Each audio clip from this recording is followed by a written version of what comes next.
Welcome to this journey into one of the most secretive and intriguing countries in the world, North Korea. This country is often in the spotlight for its controversial political stance and the idiosyncratic leadership of Kim Jong-un. But the key question that remains unanswered is, how does North Korea earn its money? What are the secret methods and operations behind its financial functions? Join us as we decode the enigma and reveal the clandestine world of North Korea's economy and revenue sources. North Korea, a hermit kingdom, demonized by global media, relies on multiple illicit activities for the majority of its income. The first and the foremost of them all is illegal drug trade. According to the United Nations, North Korea is the world's largest exporter of methamphetamine. This illicit drug trade earns billions for the country, and the funds are often utilized for the advancement of its nuclear program. The next secret method North Korea employs to garner income is counterfeit currency production. It is believed that North Korea's Bureau 39, a secretive organization, is involved in the production and distribution of counterfeit US dollars and other foreign currency notes. Known as supernotes, these counterfeit bills are extremely difficult to trace and have been circulating in the global economy for years. North Korea also indulges in cybercrime.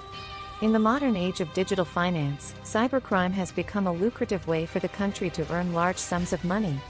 North Korean hackers have been involved in a series of cyber attacks, hacking into financial institutions, cryptocurrency exchanges, and even engaging in ransomware attacks, siphoning off large sums of money. Another interesting yet unknown fact is that North Korea, despite severe global sanctions, remains a legal arms exporter. Countries like Syria, Iran, and even terrorist organizations have been supplied with North Korean arms and ammunitions. Illegal arms dealings have been providing a constant flow of foreign currency for the North. Seafood is yet another revenue-generating source. Espionage and undercover agents have reportedly been involved in manipulating the price and sale of seafood products in the global market, yet another way to fill the country's coffers. Necessity is the mother of invention, they say, and North Korea certainly lives by it. With the imposition of stringent sanctions, North Korea has turned to cryptocurrency. It is assumed that the country mines and trades digital currency to mitigate the effects of financial sanctions. However, not much information is available to confirm this illicit route. Moving on, North Korea is a major producer and exporter of natural resources. The country is rich in resources such as coal, iron ore, rare earth elements, and more. With the help of Chinese companies, the country exports these raw materials, providing a crucial lifeline for the North Korean economy. Not every revenue generation method of North Korea is illegal. The country still receives aid from its allies like China and Russia. However, much of this aid comes with specific clauses that benefit their own countries or serves a strategic purpose, thereby indirectly benefiting the North Korean economy. In the midst of all these activities, the ordinary lives of North Koreans are often overlooked. In a country where the economy is heavily centralized, all hourly wages for its citizens working abroad do not directly go to their pockets but to the Korean Workers' Party. The state rules the personal lives and right over the property of North Koreans, which is another way to enrich the nation's pockets. Pyeongsu-kong is another illegal activity closely associated with ports activity. Not sanctioned by state propaganda, Pyeongsu-kong is the illegal currency exchange from USD to Chinese RMB or vice versa.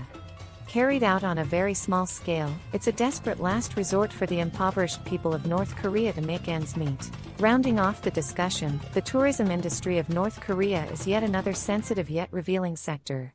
Tightly controlled by the government, the profits from the tourists, only to limited areas or arranged events, refilled the state's chest.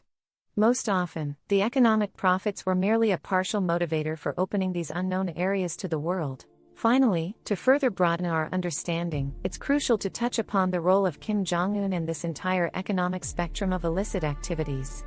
While the country's economy is overall under the direct control of the Central Committee of the Korean Workers' Party, Kim Jong-un's Bureau 39 was created to finance the party and the supreme leader and his family's luxury items. It is an arrangement essential to keep power concentrated and immune to the spread of wealth. Through these strategies, Kim Jong-un has kept a tight grip on power and has largely shielded the country from any negative implications of these illegal activities. However, it's essential to look beyond the image of North Korea as a rogue state led by a dictator. The country's economic situation is the result of multiple factors, including historical events and global geopolitics. North Korea is not the only country engaged in such clandestine operations, and most of its illegal activities are a byproduct of the stringent economic sanctions imposed on it due to its missile and nuclear programs. Furthermore, the proceeds from these illicit activities do not solely enrich the Kim regime or the political elites. As paradoxical as it may sound, these illegal earnings do trickle down to support the ordinary North Koreans to some extent. The story about how North Korea earns money is undoubtedly intriguing, and examining it in its full complexity can only begin to shed light on the underlying drivers and consequences of its economic strategies. With this exploration, we invite you to delve not only into the economic and the political but also the social and cultural aspects of North Korea. To remember that its people are far more than victims, they are survivors. They have adapted and acted, sometimes, in ways that defy our expectations and stereotypes. North Korea remains one of the least understood countries, mainly because of its uncommunicative nature with the world. While the outside world mostly sees a hermit nation with a rogue leadership, there is an undercurrent of resilience and survival. Through an expansive system of half-legal, illegal, and decentralized economic activities, North Koreans build and repair their lives, showing us their resilience in the face of adversity. As a conclusion note, even though they have not overtly transformed their political systems, the economic survival strategy employed by North Koreans is worthy of a study itself. Their survival in this intricate environment brings forth the important discussion of the people's power versus the centralized control. The real secret about North Korea is not limited to making ends meet through illegal activities, it's about its people thrumming with a spirit of survival. It's about the enforcement of an iron-fisted control, yet flourishing outside the boundaries set by the regime. It's a place where every aspect bears a meaning far deeper than what meets the eye. In the revealing of North Korea's secret story on making money, one cannot help but be struck by the enigma of a nation hidden behind its mysteries. It is the product of historical intricacies, manipulative political stances, and a socio-cultural setup, the epitome of resilience. With all the narratives intricately intertwined, the story of North Korea is a tale of paradoxes, a blend of confrontation and suppression, illicitness, and resilience. Diving deep into the ocean of enigma, we reel back understanding, not answers. These insights often serve to complicate rather than simplify our perceptions about North Korea. As with any other intricate situation, there is no silver bullet answer. Each revelation, each new piece of information adds another layer to this multifaceted story. Deciphering North Korea's financial strategies reveals a facet of the country's enigma. The murky economic cabinet filled with forbidden fruits depicts more than its revenue channels. It shows the story of survival against the odds, resilience in the face of adversity, and a society molding itself to sustain, even under such tight control. This hidden world of North Korean economy and its enigmatic supreme leader Kim Jong-un continues to create and maintain the facade of prosperity, concealing a much darker and more dangerous underbelly. It's a tale of two faces, visible and into the world in isolation, and a destructive reality that is used to sustain it. As we continue to unearth the secrets, it becomes clear that the story of North Korea is far more intriguing and multi-layered than what it seems from the outside. This exploration aims to provide a broader narrative to the conventional portrayal of North Korea, which often focuses exclusively on either its political confrontation or its human tragedy. By viewing it in terms of economic survival and the normalization of extreme hardship, the viewer might gain a more comprehensive grasp of the country and its people. The story as it unfolds, with all its high-strung drama, notwithstanding behind the accounts of the backdoor finances, the survival strategies, the central characters are the ordinary North Koreans who, amid the chaos and suppression, are making ends meet and seeking a better future.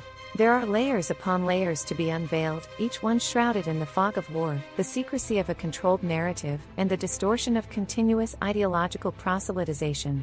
This story, through its exploration of the North Korean economy, only brushes the surface of a larger narrative, a grand societal puzzle that is an unabashed celebration of human spirit and survival. As we draw this journey to a close, we step back from the details of illicit activities and clandestine operations to consider the bigger picture. Our understanding of North Korea is always partial and for obvious reasons will always remain so. Yet, each nugget we uncover, every piece we put together, here contributes to our broader understanding of the landscape of this enigmatic nation. The story about North Korea isn't just about looking at the money but also scrutinizing the complex and clandestine operations that sustain the economy and, in turn, the regime of Kim Jong-un. It's about striving to understand a nation whose people go about their daily life in ways that would seem inconceivable to many in the outside world. North Korea, to many, remains a hermit country notably tagged for its hostility and oppression. But in striving to dissect the secret story behind how North Korea makes money, we unearth a country that brims with a surprisingly diverse economic ecosystem, functioning through legal and illegal channels but above all, driven by the people's will to survive. As our journey comes to an end, it becomes clear that North Korea's economic strategy can be perceived as a survival technique. Reflecting on this sheds light on the fact that despite its notorious global image and its leader cast in an unfavorable light, it still finds unique ways to survive and sustain. As we soak in the realities of this journey, it's crucial to let the story speak for itself. How North Korea makes money cannot be encapsulated with a few sentences or breaking news. Instead, it's an intricate tapestry woven by the people, the land, the central government, and the leader. As we wrap up the discussion, the story about North Korea's economy reminds us of the complexities that lie at the heart of nation building. The dialogue about North Korea began with uneasy political and strategic equations but has ended with highlighting the human aspects, these struggles, the triumphs, the defiance, the resilience. There's always more to learn, to uncover, to question, and to understand about North Korea, and each of these aspects is a glimmer of a larger truth, a piece of the puzzle that keeps evolving. That is the secret for in unraveling one mystery, you encounter countless others, each richer and more perplexing than the last, further inspiring an unswerving curiosity about this country and its people.